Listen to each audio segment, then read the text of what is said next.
뭐 미국이나 우리나라나 교육제도가 비슷한 게 있죠. 초등학교 들어가기 전에 유치원 있지 않습니까? 그래서 미국에도 뭐 다른 나라도 유치원 과정이 있는데, 미국의 예를 들면 어떤 분의 글을 봤는데, 이제 서점에 이제 유치원 초등학교 들어가기 전에 그 아이들을 이제 가정에서 이제 또 지도하는 그런 교육 교재들이 여러 개 나와 있다고 합니다. 특히 교육학자들이 책을 써서 그 부모가 초등학교 들어가기 전까지 가르치게 하는 뭐 그런 책들이 있는데, 그 책에서 아이가 태어나서 배우는 말 중에 가장 중요한 말을 한 4가지로 얘기를 하고 있다고 그래요. 자, 영어로 말하겠습니다. 자, excuse me라는 하나, 그 다음에 I'm sorry, 그 다음에 thank you, 마지막으로 may I. 이 may I라는 것은 뭐 부탁할 때 내가 이거 해도 되겠습니까? 뭐 이렇게 부탁할 때, 물을 볼 때 쓰는 단어죠. 이 4가지 이 말이 가장 중요한 말이다고 하면서 이 말들은 기적을 창출하는 말이다. 그런 설명을 교육학자들이 책에 적어놨다고 해요. 실제로 그런 것 같습니다. 미국이나 영어권 나라에서 정말로 많이 들을 수 있는 말이 이 4가지입니다.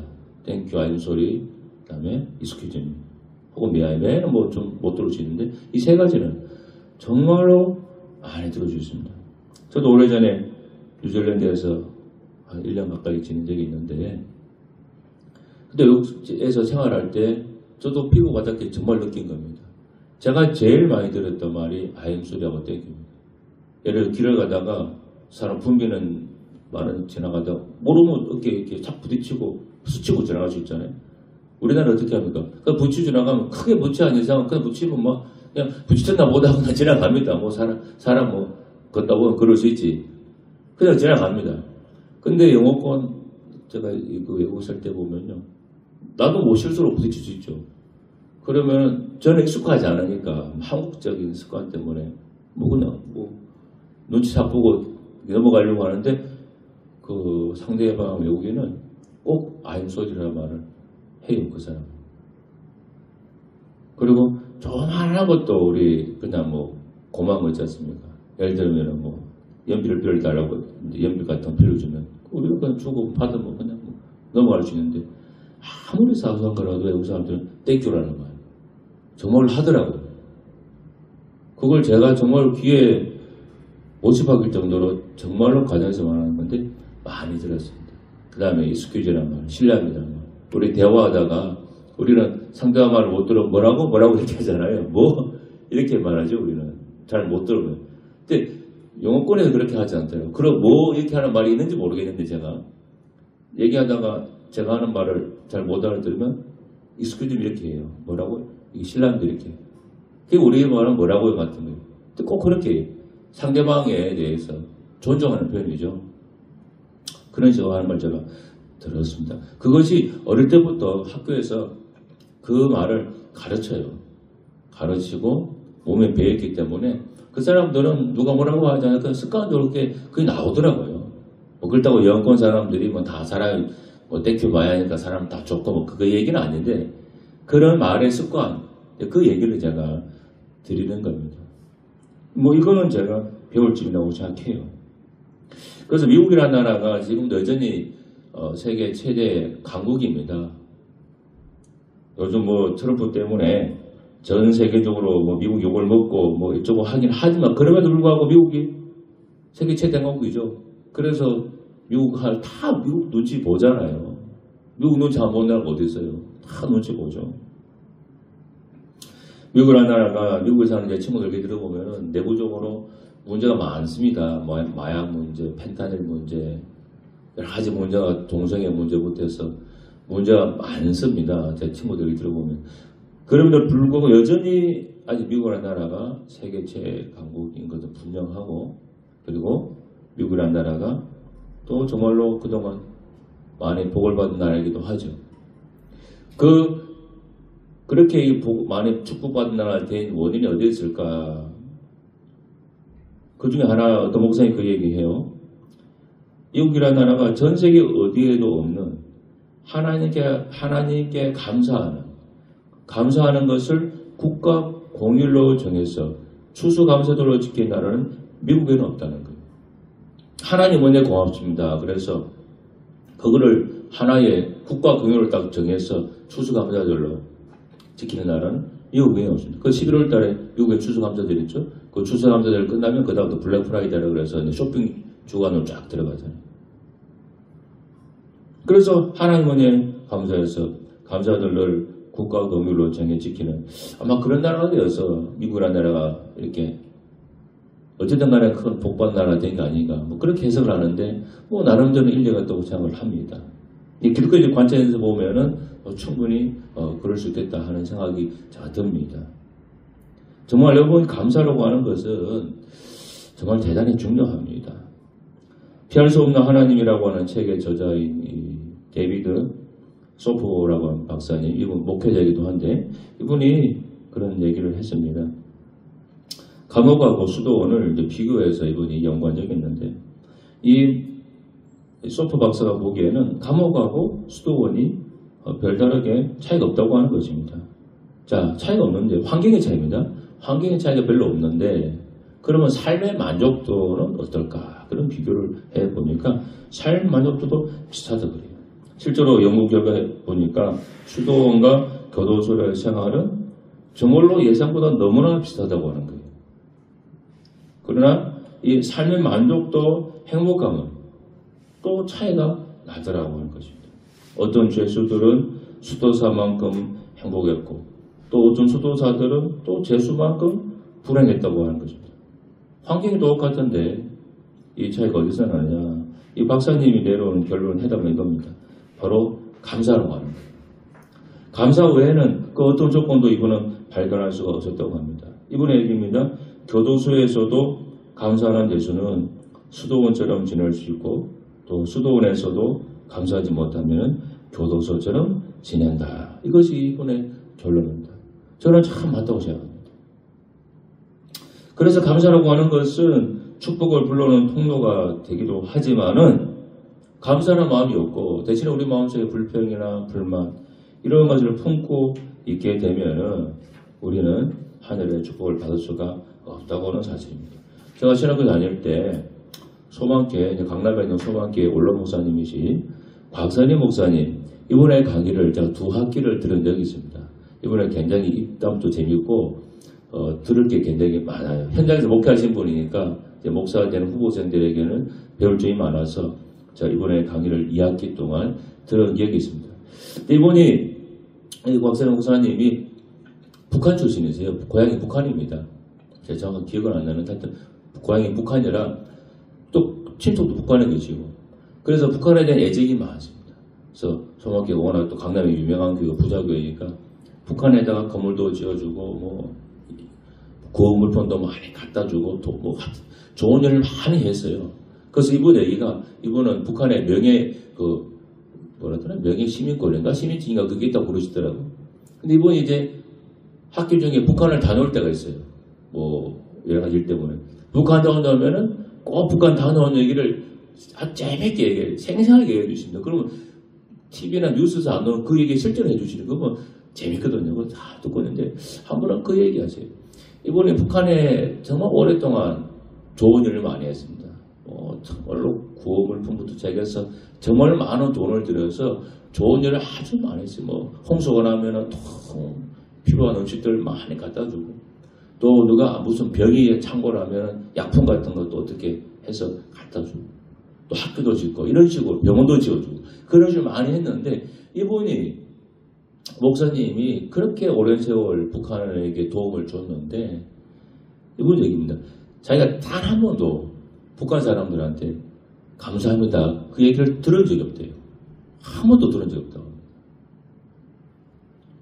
우리 다른 데 같으면 그 정도 해주면 빈말이라도 아이고 목사님 고맙습니다. 고맙습니다. 이 얘기를 할 법도 한데 북한 주민들은 자기한테 그렇게 도움을 줬는데 감사하다고 한 얘기를 한 적이 없다고 그래요. 그러면서 이분 목사님이가 북한에 못 사는 이유가 다 있다고 합니다. 이렇게 감사할 줄 모르는 백성이 어떻게 잘 살 수 있겠는가 그 얘기를 하시더라고요. 제가 지금도 그 얘기가 기억이 납니다. 데보라 노빌이라고 하는 분에서 감사힘이라는 책이 있습니다. 우리나라도 번역이 됐는데, 자, 그 책에 나오는 얘기 하나 소개해드리겠습니다. 음식 만드는 식품 회사 중에 네슬레라고 하는 회사, 뭐 들어보셨죠? 이 회사가 있는데, 이 회사 회장이었던 분이 윌 톰슨이라고 하는 회장이 있었습니다. 원래 이 윌 톰슨은 레스토랑에 아르바이트생으로 들어갔어요. 아르바이트로. 근데 아르바이트생에 들어갔다가 그때 일하는 레스토랑의 그 지배인의 말을 듣고 그걸 자기 생활 신조로 삼다가 미국 굴지의 식품회사 회장이 되었다고 그래요. 이분 윌 톰슨이 어느 날 그 레스토랑에서 아르바이트를 하고 있었는데 그 레스토랑에서 작은 사건이 발생했습니다. 여자 종업원이 까다로운 고객에게 실수했다가 서로 말다툼이 벌어진 거예요. 이 고객하고 종업원과요. 그래서 옆에 있던 지배인이 거듭 사과를 하는데도 불구하고 고객이 그 화를 참지 못하고 화를 내면서 식당을 나가버렸습니다. 자, 이런 사람 밖에 나가면 그 식당 좋은 소리 하겠어요? 험담하고 그 식당 뭐 우리 요즘 별점 올릴 때 제일 나쁜 걸 올리겠죠. 그래서 일 때문에 지배인이 그 종업원을 하고 아르바이트생을 탁 하고 와서 회의를 하고 회의하면서 종업원들에게 지켜야 할 의무를 이렇게 한 3가지로 얘기를 했다고 합니다. 첫째, 고객에게 진심으로 감사하라. 두 번째, 고객이 우리에게 월급을 준다. 그것으로도 감사 이유는 충분하다. 세 번째, 고객이 있기에 우리가 즐겁다. 고객에게 진심으로 감사할수록 나의 미래가 밝아진다. 근데 이렇게 얘기하더라고요. 근데 자기 집에는 자기 주인이니까. 근데 이 말 맞는 말이잖아요. 고객이 내 월급 주는 거 아닙니까? 이 종업원들한테. 따지고 보면. 그래서 그때 이 지배인이 하는 말 때문에 윌 톰슨이 그때 굉장히 자기가 마음에 와닿았다고 그래요. 그래서 그때부터 윌 톰슨도 맞다. 내가 이 3가지를 내가 중요하게 생각하고 그렇게 내가 앞으로 살아가야 되겠다. 그런 마음 먹었다 그럽니다.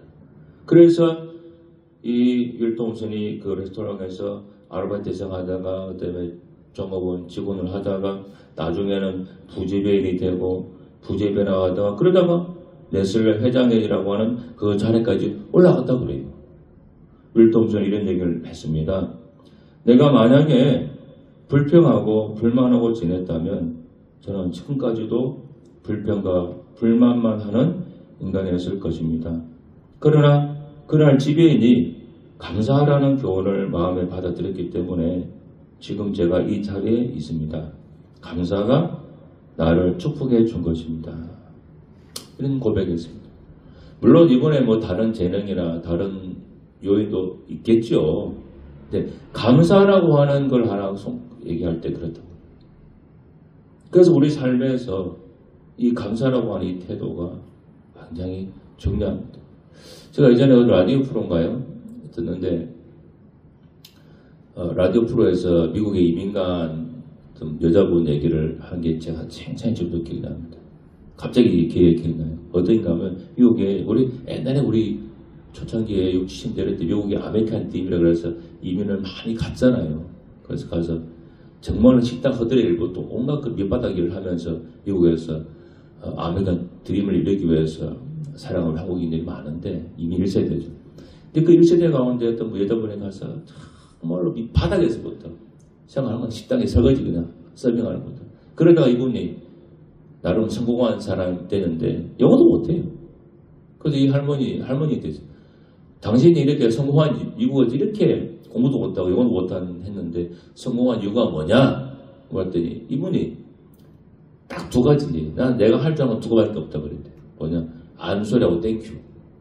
영어를 못하니까 외국 사람들 눈치 보면 알잖아요. 이 눈치 보면 이 사람 나한테 화내는 건지 막 뭐라고 하는지 알잖아요. 그러면 암소리 하는 거야. 그리고 얼굴 인상 봐가지고 뭔가 나한테 고마워하는 표정이면 나도 같이 땡큐 이런 식으로 눈치 봐 하면서 암소리 땡큐가 했다는 거야. 그럴 때 내가 지금 이 자리까지 왔다고 하는 얘기가 좀 기억나는데 참 맞습니다. 감사하다는 그것이 우리에게 기적과 축복을 가져줍니다. 영국의 유명한 스펄저 목사님이 한 말입니다. 촛불으로 감사하는 사람에게는 하나님 전깃불 주시고 전깃불을 보고 감사하는 자에게는 달빛을 주시고 달빛을 보고 감사하는 자에게는 햇빛을 주시고 햇빛을 보고 감사하는 자에게는 영원토록 사라지지 않는 천국의 영광을 주신다. 그런 얘기였습니다. 이게 뭡니까? 감사하면 할수록 감사가 더 적어져 불러온다는 얘기예요. 이 스몰 목사님이 오랜 세월 목회를 잘하면서 자기 나름 목회하면서 실제 생활에서 경험한 겁니다. 작은 감사를 계속 하다 보면 나중에 더 큰 감사할 수 있는 그런 내 삶이 환경이 되더라고 하는 거예요. 감사가 우리 삶의 지정을 부르고 복을 가져다 줍니다. 안드레가 신약성경에 나오는 얘기입니다. 안드레가 한 소년이 먹을 수 있는 물고기 2마리와 떡 5개를 가지고 왔어요. 그때 예수님께서 그 딱 물고기를 가지고 어떻게 했습니까? 그거 손에 들고 하나님께 감사기도 드렸잖아요. 그러고 나서 사람들에게 떡을 하나 주고 물고기 하나 주니까 몇 명 먹었습니까? 남자는 5,000명 먹었다 그랬습니다. 이게 그 유명한 오병이어 사건 아닙니까? 예수님께서 나사로가 죽은 지 4일이 됐을 때 그 시신이 있는 동굴 앞에서 동굴 무덤 앞에 서서 감사의 기도를 드렸습니다. 그러자 나사로야 나오라 그러니까 나사로가 붕대를 칭칭 감은 그 채로 걸어서 나왔습니다. 죽은 자가 살아난 겁니다. 기적이 일어난 겁니다. 바울과 실라가 복음을 전하다가 매로 많이 맞고 감옥에 갇혔습니다. 그날 매 많이 맞은 그날 밤에 바울과 실라가 하나님께 기도하고 찬송했습니다. 사도행전 16장 25, 26절입니다. 한밤중에 바울과 실라가 기도하고 하나님을 찬송하며 이에 갑자기 큰 지진이 나서 옥토가 움직이고 문이 곧 다 열리며 모든 사람의 메인 것이 다 벗어진지라. 기적이 일어난 거죠. 찬송은 뭡니까? 감사의 표현입니다. 감사했을 때 모든 것이 풀리는 기적이 일어나는 거예요. 여러분 지금 삶에 뭔가 일이 잘 안 풀리고 있습니까? 뭐가 잘 장애가 많고 일이 잘 풀리지 않고 일이 꼬이고 일이 막히고 그렇습니까? 그러면 오늘 바울과 실라처럼 기억하세요. 감사하세요. 현재 내 삶에 하나님 이 정도도 감사, 이만큼도 감사. 그 감사를 입에서 습관적으로 자꾸 들여서 내 마음에 진짜 감사가 넘치도록 해보세요. 그러면 그때부터 여러분 삶이 풀려갈 겁니다. 여러분 마음은 여러분이 알죠. 제가 어떻게 알겠어요. 시편 50편 14절 15절입니다. 감사로 하나님께 제사를 드리며 지존하신 이에게 내 성원을 갚으며 환난 날에 나를 부르라. 내가 너를 건지리니 내가 너를 영화롭게 하리로다. 우리가 하나님께 감사를 드리고 특히 어려울 때 기도하며 하나님께서 우리를 건져주시고 우리를 축복의 삶으로 인도해 주신다고 하는 그 말씀입니다. 그만큼 감사가 중요하다고 하는 거예요. 감사가 중요합니다. 보통 우리가 생각하는 감사는 어떤 감사합니까? 모든 것이 이루어지고 다 채워졌을 때 그때 하는 감사잖아요. 모든 게 다 잘 돼야 그때 감사하면 감사가 나오지. 일이 막 안 되고 막 하나 쪽쪽 실패하면 감사가 잘 안 되잖아요. 그럼 오늘 우리 읽은 에베소 5장 20절 말씀 뭡니까? 범사에 항상 감사해라. 그렇게 말씀합니다. 모든 일에 감사하라고 하는 거죠.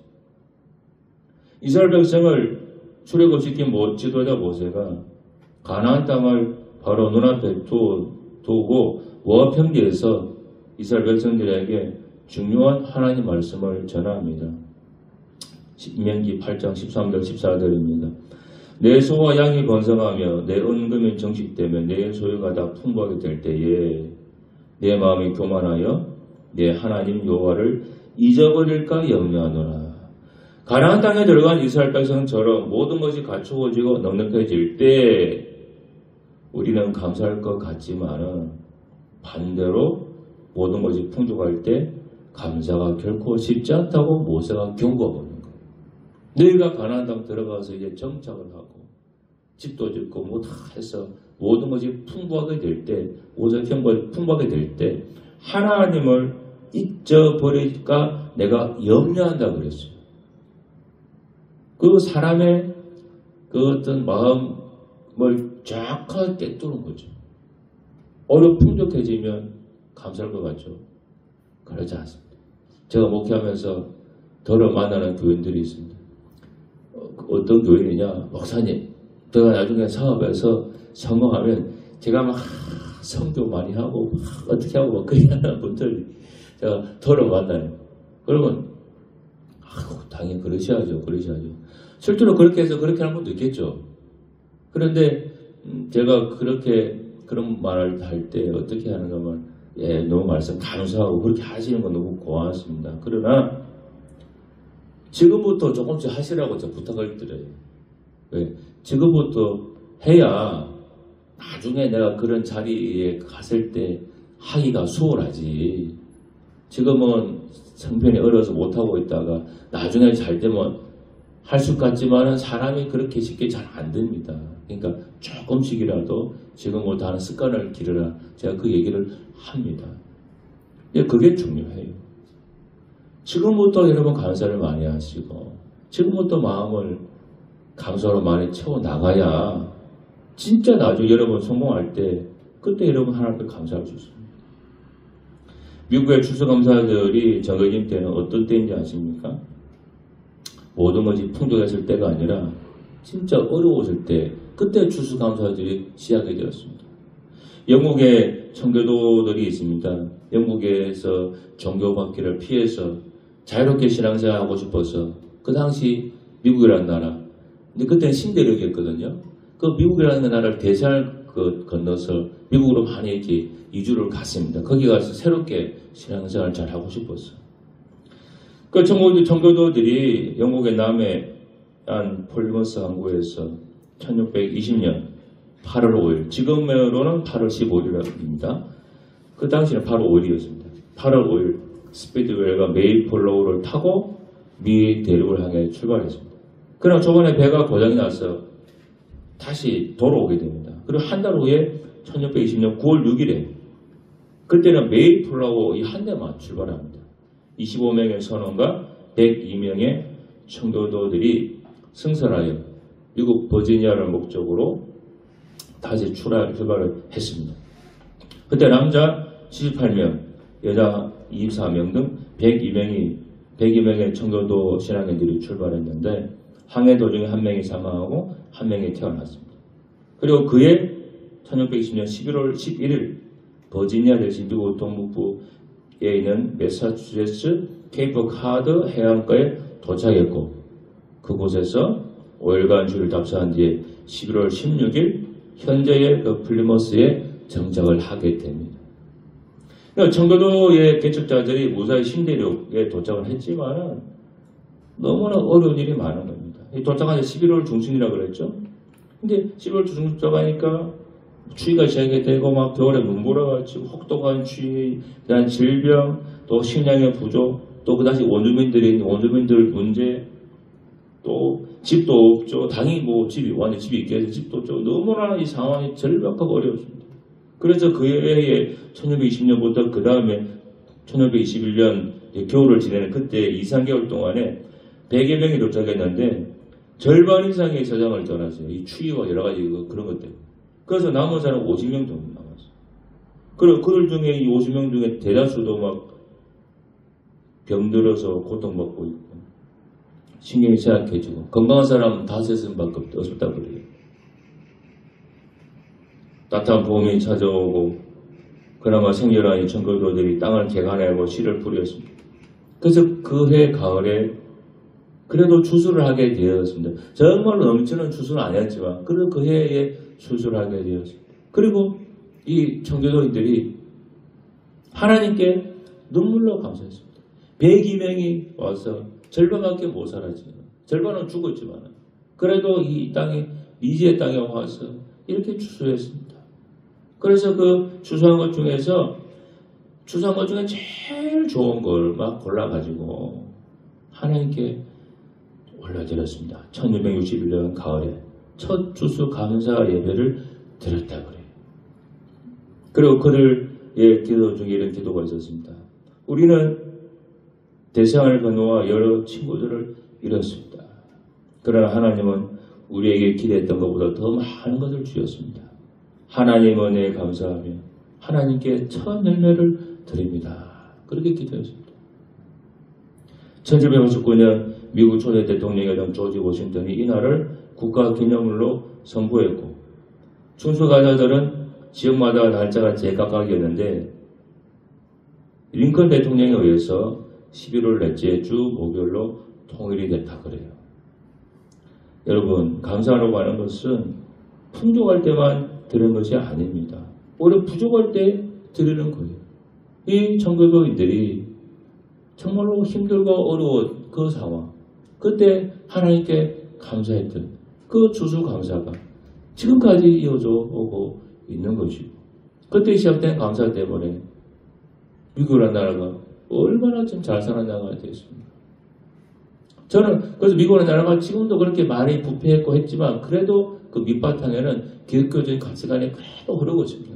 그래서 미국에 있는 친구들에게 들어오면 그래도 미국 곳곳에 정말로 신실한 신앙인들이 많이 있다고 그래요. 우리가 배울 점이 있는 그런 글들이 많이 있다고 합니다.